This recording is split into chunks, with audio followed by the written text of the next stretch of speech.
حضرت سال بن سعد رضی اللہ تعالیٰ عنہ فرماتے ہیں رسول پاک صلی اللہ علیہ وسلم نے فرمایا جنت کے 8 دروازے ہیں، ان میں سے ایک دروازہ جسے باب الریان کہتے ہیں، اس میں وہ بندہ داخل ہوگا جو حقیقت میں روزے دار ہوگا، جو روزے دار ہوگا وہ اس سے داخل ہوگا۔ روزے کی 4 شرطیں ہیں، جس بندے پر روزے فرض ہوتے ہیں 4 شرطیں ہوتی ہیں۔ پہلی شرط ہے مسلمان ہونا، دوسری شرط ہے بالغ ہونا، تیسری شرط ہے عاقل ہونا، چوتھی شرط ہے روزے کی طاقت ہونا، قادر ہونا روزہ رکھنے پر۔ مسافر بندہ قادر نہیں ہوتا جی، مسافر کو رخصت دی گئی ہے کیونکہ سفر کے اندر آپ صلی اللہ علیہ وسلم نے فرمایا السفر قطعۃ من العذاب یمنع احدکم من طعامہ وشرابہ ونومہ، یہ سفر عذاب کا ایک ٹکڑا ہے، تمہیں کھانے سے پینے سے راحت سے روکتا ہے۔ اب جس طرح بندہ گھر میں سکون سے کھاتا پیتا ہے، سفر میں ایسے نہیں ہو سکتا۔ تو اس وجہ سے اللہ نے اپنے بندوں پر یہ آسانی فرمائی۔ مسافر کی بات میں نے اس دن بیان میں ساری بتائی تھی۔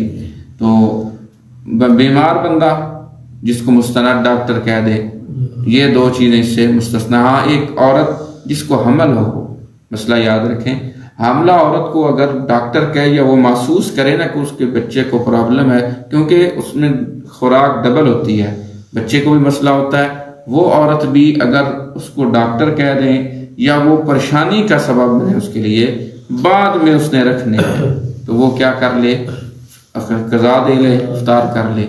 حیض والی عورت جی اس کے وہ ویسے ہی مستثنا ہے، عورت کو حیض آ گیا اسی وقت اس کا روزہ افطار ہو جائے گا، تو اگر وہ احتراماً شام تک چل سکتی ہے تو ٹھیک ہے، ورنہ روزہ اس کا ختم ہے، وہ سائیڈ پہ ہو کے دوسرے کے روزے کا احترام کرتے ہوئے کھا پی سکتی ہے، لیکن احترام ہے کہ شام تک وہ بھی ساتھ چلتی رہے۔ ایسے ہی ولادت، اگر ایک عورت نفاس اسے کہتے ہیں، ولادت کی وجہ سے یہ نفاس آ گیا عورت کو، تو اس وجہ سے بھی اس کا روزہ ٹوٹ جائے گا۔ بچہ پیدا ہو جائے نا تو روزہ ٹوٹ جاتا ہے، وہ کھا پی سکتی ہے۔ ایسے ایک عورت وہ اپنے بچے کو دودھ دیتی ہے جسے کہتے ہیں مرضعہ، حاملہ اور مرضعہ دودھ دینے والی بچی عورت، جو اس کو خطرہ ہے کہ دن بڑا ہے، میں نے کام بھی کرنے ہیں، اگر میں نے روزہ رکھا تو میرا بچہ جو ہے اس کا پیٹ نہیں بھرے گا، چھوٹا بچہ ہے وہ اور کھاتے ہی کچھ نہیں ہے، تو احتیاطاً یہ کوئی زیادہ چھٹی نہیں کرنی، بہتر تو ہوتا ہے کہ عورتیں رکھ لیں جی، آسانی ہوتی ہے، بعد میں عورتوں کے لیے بڑا مشکل ہوتا ہے۔ یہ جو مینسز کے ساتھ 6-7 روزے ہوتے ہیں، یہ ان سے پورے سال میں نہیں رکھے جاتے، تو پورا مہینہ روزے یہ تو بڑا مشکل ہوتا ہے۔ تھوڑا سا وہ اگر کمپرومائز اپنے آپ کا ایڈجسٹ کر لینا تو گزارا چل سکتا ہے، لیکن شریعت نے یہ کتنے بندے ہو گئے ہیں؟ 5۔ مسافر، مطلق بیمار، ٹھیک ہے، حیض والی عورت، حیض نفاس والی عورت، حاملہ اور مرضعہ، جی یہ 5 بندے ہیں، بلکہ 6 بندے ہوتے ہیں، حاملہ اور مرضعہ 6 بندے ہیں، جن کے لیے کیا ہے قدرت علی الصیام سے ذرا مستثنا ہے، باقی سارے جو ہیں نا ان کے لیے اوپر ضروری ہے کہ وہ روزہ رکھیں۔ یہ 4 شرطیں ہیں۔ اچھا یہ سبق تو اس دن پڑھا ہے۔ روزے کے 5 فرض ہیں۔ فرض وہ ہوتا ہے جو اس کے اندر ہوگا، شرط وہ ہوتی ہے جو خارج میں ہوگی، ٹھیک ہے۔ 5 فرض ہیں روزے کے۔ پہلا ہے نیت۔ پہلا فرض کیا ہے؟ نیت کرنا۔ ہمارے امام صاحب کہتے ہیں چاند نظر آیا نا، بندہ کہتا ہے میں روزے رکھنے، وہ نیت ہوگی۔ یہ جو پڑھتے ہیں نا وَبِصَوْمِ غَدٍ نَوَيْتُ مِنْ شَهْرِ رَمَضَانَ، جی یہ اوٹ پٹانگ ہے، یہ پنجابی کے کو اردو میں ٹرانسلیٹ کیا ہوا ہے، یہ کوئی دعا شعا نہیں ہے۔ ہاں یہ زمانہ ہے میں صبح دے روزے دی نیت کی تھی، یہ کوئی دعا ہے؟ نہ اللہم نہ ربنا، خود سوچو نا، یہ کوئی دعا ہے؟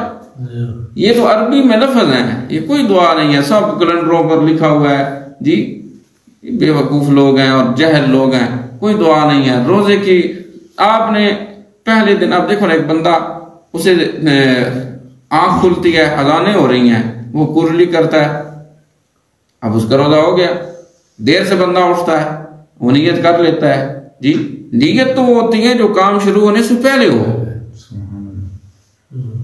کام کے اندر کیسے نیت ہوتی ہے؟ حالانکہ ہم تمام لوگ کہتے ہیں کہ ایک بندہ سو گیا ہے، اس کو پتہ ہی نہیں چلا، سحری وہ کھا نہیں سکا، 8-9 بجے اس کی آنکھ کھلتی ہے، وہ کہتا ہے میں نے تو روزہ رکھنا تھا، وہ کچھ نہیں کھاتا، روزہ ہے اس کا، اب اٹھ ہوا اب رہا ہے وہ بھائی، اس لیے کہ اس نے پہلے دن جو نیت کر لی تھی کہ میں نے روزے رکھنے ہیں، وہ نیت اس کی ساتھ ساتھ چل رہی ہے، یہ کوئی ضرورت نہیں وہ ابھی سو میں ہے تو یہ سب ڈھکوسلا ہے بھائی، کوئی یہ دعا شعا نہیں ہے۔ ہاں افطار کی اتنی دعا ہے، 2 دعائیں ان میں سے عام جو مشہور ہے، اللہم لک صمت وعلی رزقک افطرت، یہ 2 لفظ ہیں صرف، اللہم لک صمت وعلی رزقک افطرت۔ یہ پہلا فرض کیا ہے روزے کا؟ نیت کرنا، دوسرا فرض ہے کھانے سے پرہیز کرنا، تیسرا فرض روزے کا ہے پینے سے پرہیز کرنا، چوتھا فرض ہے جماع سے پرہیز کرنا۔ ہمارے نزدیک، باقی ائمہ نہیں، امام صاحب ہماری یعنی احناف کے نزدیک 5واں فرض یہ ہے جان بوجھ کر الٹی کرنے سے پرہیز کرنا۔ یہ 5 فرض جو ہے نا نیت کو نکال کے، جو پیچھے 4 ہیں نا، ان میں اگر انسان نے جان بوجھ کر غلطی کی تو اس کو قضا کے ساتھ کفارہ بھی لازم ہوگا، سمجھ آئیے؟ جان کے کھا لیا، جان بوجھ کر کھا گیا، جان بوجھ کر پی لیا، جان بوجھ کر جمع کر لیا، جان بوجھ کر الٹی کر لی۔ امام صاحب کہتے ہیں کہ الٹی سے روزہ اس لیے ٹوٹتا ہے، جب الٹی منہ بھر کے آتی ہے نا، تھوڑی الٹی سے نہیں روزہ ٹوٹتا، یہ صحیح زور سے آتی ہے، وہ آدمی کو ایسے ہوتا ہے نا، وہ الٹی بہر آ کے اندر چلی جاتی ہے۔ اب بہر سے جب کوئی چیز اندر جائے گی تو روزہ کیا ہو جائے گا؟ اور اس نے جان بوجھ کے اگر ایسے کیا، الٹی کی، تو پھر اس نے جان کے روزہ توڑا ہے، اب اس کے اوپر قضا بھی ہے اور اس کے اوپر کفارہ بھی ہے۔ کفارہ کیا ہے روزے کا؟ یا 60 مسکینوں کو کھانا کھلانا ہے، یا 60 مسکین یا غلام آزاد کرنا ہے، یا پھر کیا کرنا ہے؟ 60 روزے رکھنے ہیں۔ جی کام ٹریوے اوکھے جی چلو آدھا بجے 2 کلو گندم ایک دن دی دے چھڑو، 60 کلو دانے دینے پاؤں تے اس زمانے میں 60 کلو دانے دینے میں سب کے کو نہیں ہے، 1.5 من بنتا ہے روزے رکھو جی۔ پھر اس تو بہتر ہے کہ بندہ احتیاط کر لوے، روزہ پھر نہیں نا جی۔ ہاں اگر کوئی مسئلہ ہے تو پھر اس کا حل ہے نا، استادوں سے پوچھ کے بندہ کیا کر سکتا ہے، روزہ افطار کر سکتا ہے جی۔ تو کتنے فرض ہیں روزے کے؟ 5۔ نیت کرنا، کھانے سے بچنا، پینے سے بچنا، جماع سے بچنا، اور 5ویں چیز ہمارے نزدیک کیا ہے؟ الٹی جان بوجھ کر نہیں کرنی۔ اللہ عمل کی توفیق عطا فرمائے۔